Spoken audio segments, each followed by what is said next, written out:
أعوذ بالله من الشيطان الرجيم بسم الله الرحمن الرحيم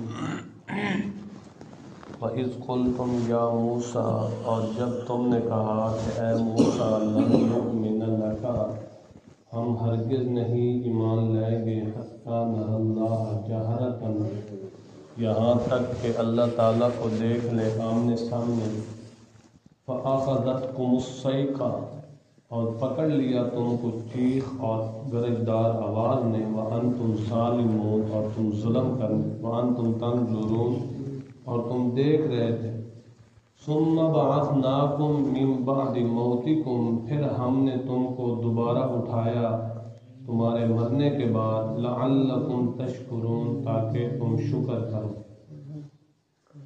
کل کے درس میں بنی اسرائیل کا تذکرہ تھا کہ دن قیامت کے ان کا کوئی حربہ کام نہیں آئے گا، کوئی سفارش، کوئی نفس کسی نفس کے کام نہیں آئے گا، کوئی معاوضہ فدیہ وغیرہ دے کر جان چھڑانے کا کوئی انتظام و انصرام نہیں ہوگا۔ اور وہ اللہ تعالیٰ نے بنی اسرائیلیوں پر انعامات کا تذکرہ کیا کہ ان کو فرعون سے کیسے نجات دی، پھر انہوں نے ان کو کتاب کا انعام دیا، پھر بچڑے کو انہوں نے معبود بنایا، پھر توبہ کا ذکر تھا۔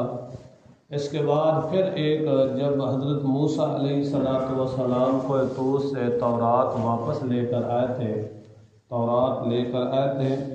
ان کو دعوت دی کہ اللہ تعالیٰ کے احکام مانو، تو انہوں نے کہا کہ ہم اس وقت تک اللہ تعالیٰ کے احکام نہیں مانیں گے جب تک اپنے اللہ کو آمنے سامنے نہیں دیکھیں گے، اللہ تعالیٰ کی آواز نہیں سنیں گے، اللہ تعالیٰ خود ہمیں حکم دے ہم اللہ کی آواز ان کانوں سے سنیں تب ہم مانیں گے۔ حضرت موسیٰ علیہ السلام اللہ تعالیٰ کا حکم پا کر 70 افراد کو بنی اسرائیل میں سے سردار بڑے 70 افراد کو لے کر کوئی طور پر پہنچے، تو اللہ تعالیٰ نے ان سے غیب سے آواز دی ان کو 70 افراد کو کہ یہ میرا حکم ہے اس کو مانو، یہ میرا حکم ہے اس کو مانو، اس سے روک دیا۔ جب انہوں نے آواز سنی ان بنی اسرائیل نے تو کہنے لگے پتہ نہیں یہ آواز کس کی ہے، ہم اس وقت تک نہیں مانیں گے جب تک اللہ تعالیٰ کو آمنے سامنے نہیں دیکھیں گے۔ یہ گستاخانہ سوال تھا، حالانکہ مومن کا ایمان کا تقاضا کیا ہے کہ ایمان بالغیب لے آنا، ایمان بالغیب۔ اصل ہم نے اللہ تعالیٰ کو نہیں دیکھا، فرشتوں کو نہیں دیکھا، قیامت کو نہیں دیکھا، نبی پاک صلی اللہ علیہ وسلم کو نہیں دیکھا، مگر کیا ہے ایمان بالغیب ہی ہے نا ہمارے لیے۔ تو انہوں نے جب کہا کہ ہم اس وقت تک ایمان نہیں لائیں گے جب تک اللہ تعالیٰ کو آمنے سامنے نہیں دیکھ لیں گے، اللہ تعالیٰ نے ایک گرجدار آواز بھیجی جس سے یہ سارے مر گئے۔ فَأَخَذَتْكُمُ الصَّيْحَةُ گرجدار چیخدار آواز سے یہ کیا ہے سب کے سب مر گئے۔ وَأَنْتُمْ تَنظُرُونَ اللہ تعالیٰ نے کہا کہ اور تم ایک دوسرے کو مرتے ہوئے دیکھ رہے تھے۔ پھر حضرت موسیٰ علیہ السلام نے دعا فرمائی کہ اے اللہ میری قوم پیچھے والی کیا کہے گی، یہ تو ان کی بے وقوفی ہے، آپ مہربانی فرمائیں۔ پھر اللہ تعالیٰ نے ان کو زندہ کیا، ثم بعثناکم من بعد موتکم مرنے کے پیچھے پھر کیا زندہ کیا، لعلکم تشکرون تاکہ تم شکر کرو، کس چیز کا، یعنی دوبارہ اٹھنے کا شکر کرو اور میرے احکام کو مانو اور ان پر عمل کرو۔ یہ کیا تھا اللہ تعالیٰ کا انعام ہے۔ پھر آگے اللہ تعالیٰ نے فرمایا وَظَلَّلْنَا عَلَيْكُمُ الْغَمَامَ ہم نے سایہ کیا تم پر بادلوں کا، وَأَنزَلْنَا عَلَيْكُمُ الْمَنَّ وَالسَّلْوَىٰ اور ہم نے اتارا تم کے اوپر من و سلوہ، کُلُوا مِن طَیِّبَاتِکُم مَا رَزَقْنَاکُم کھاؤ ان میں سے طیبات میں سے جو ہم نے تم کو رزق دیا ہے، وَمَا ظَلَمُونَا اور ہم نے ظلم نہیں کیا، وَلَٰكِن كَانُوا أَنفُسَهُمْ يَظْلِمُونَ لیکن تم ظلم کرتے تھے اپنی جانوں پر۔ اللہ تعالیٰ نے یہ بنی اسرائیل جو تھے نا، ان کا اصل ملک شام تھا۔ اصل ملک کون سا تھا؟ شام۔ یہ ہجرت کر کے حضرت یوسف علیہ السلام کے زمانے میں مصر میں آ گئے تھے، تو شام پر عمالقہ قوم یہ قابض تھی۔ تو اللہ تعالیٰ نے ان کو حکم دیا کہ اب اپنا تم اصلی وطن ان سے آزاد کراؤ، جہاد کر کے ان سے اپنا ملک شام اصل وطن حاصل کرو۔ حضرت موسیٰ علیہ السلام نے ان کو حکم دیا کہ جاؤ، اور حضرت موسیٰ علیہ السلام کی قیادت میں جاؤ۔ یہ چلے، آگے چل کر جب انہوں نے دیکھا کہ قوم عمالقہ کی طاقت اور قوت اور ہیبت، تو یہ ڈر گئے۔ یہ کہنے لگے کہ ہم نے نہیں جانا ہے موسیٰ، آپ جائیں اور تیرا رب وہ جا کر ان سے جہاد کریں، ہم نہیں جائیں گے۔ تو پھر ان کے اوپر اللہ تعالیٰ کی طرف سے یہ سزا نازل ہوئی کہ یہ ایک میدان تی ایسا تھا جہاں پر کسی قسم کی کوئی سائے کے لیے کوئی درخت نہیں تھا، پینے کے لیے پانی نہیں تھا، اور کھانے کے لیے کوئی اور چیز نہیں تھی۔ تو یہ اس میدان میں سرگردان پھر رہے تھے۔ اللہ تعالیٰ نے اسی کی طرف اشارہ فرمایا کہ جب تمہارے لیے کوئی سایہ نہیں تھا تو وَظَلَّلْنَا عَلَيْكُمُ الْغَمَامَ، ہم نے تمہارے اوپر بادلوں کا سایہ کر دیا۔ ادھر یہ جاتے اوپر بادل سایہ کر دیتے تھے۔ اور آگے اللہ تعالیٰ نے فرمایا وَأَنزَلْنَا عَلَيْكُمُ الْمَنَّ وَالسَّلْوَىٰ، تمہارے لیے کوئی چیز کھانے کے لیے نہیں تھی، ہم نے اوپر سے ہی اتارے تمہارے لیے من و سلوہ۔ من کیا ہے؟ یہ ایک میٹھی چیز تھی جو اللہ تعالیٰ کی طرف سے ان کے لیے کھانے کے لیے تھی، والسلویٰ، اور یہ ایک نمکین چیز۔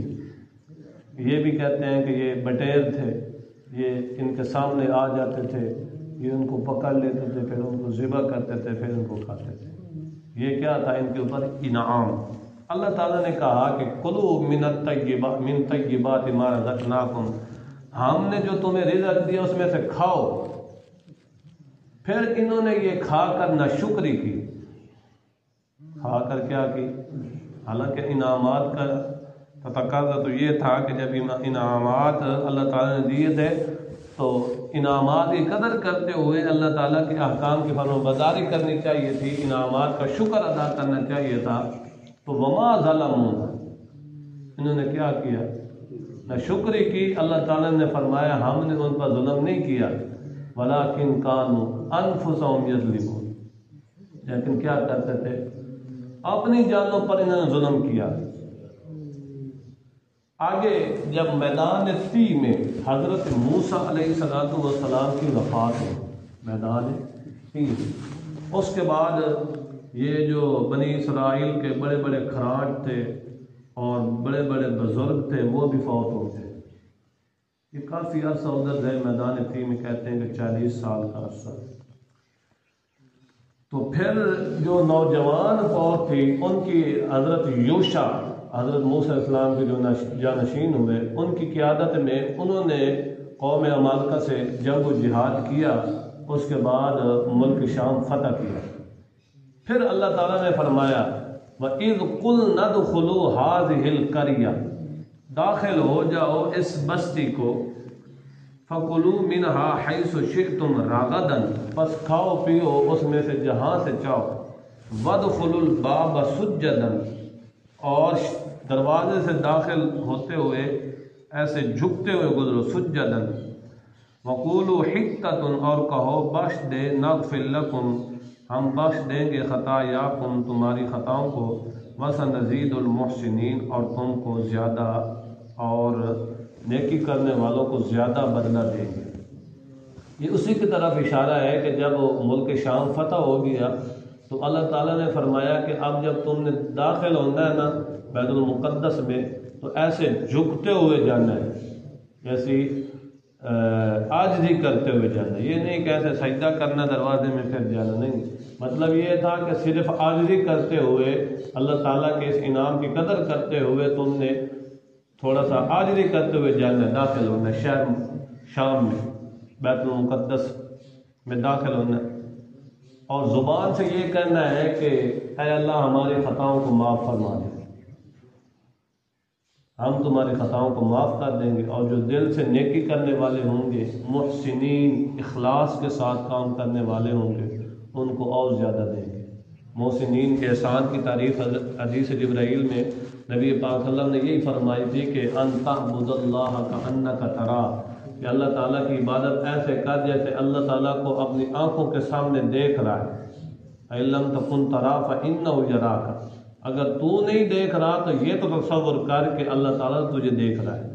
محسنین اسے ہی کہتے ہیں احسان، یعنی خالص مخلصین کو اللہ تعالیٰ زیادہ انعام اور اجر دے گا۔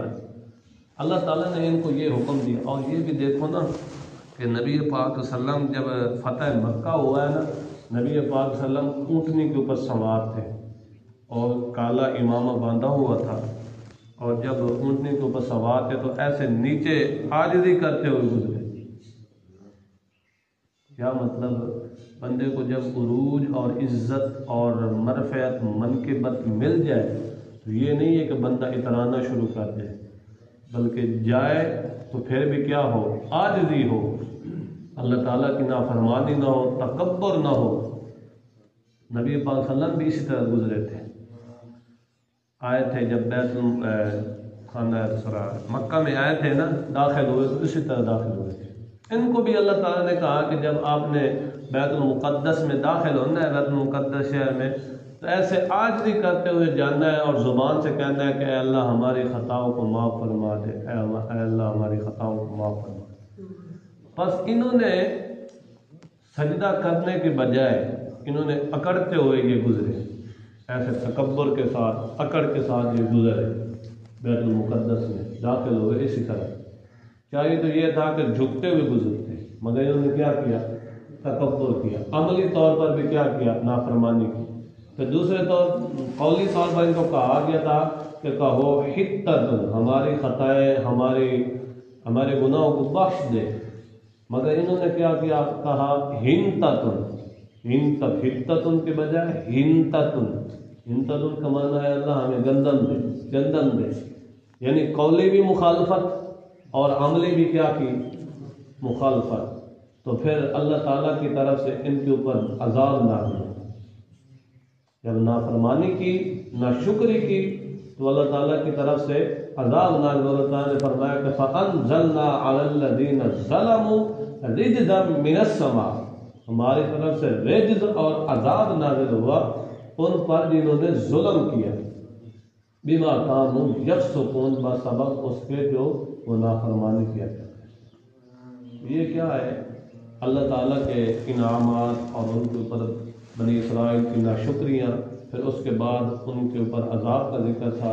اس لیے بندے کو ہر حال میں اللہ تعالیٰ کا شکر کرنا چاہیے۔ ایک تو یہ شکر زبان سے کرنا، زبان سے شکر یہ ہوتا ہے اللہ، نبی پاک صلی اللہ علیہ وسلم نے سکھلایا کہ کہو کہ الحمدللہ علی کل حال، کہ اے اللہ ہر حال میں تیرا شکر ہے۔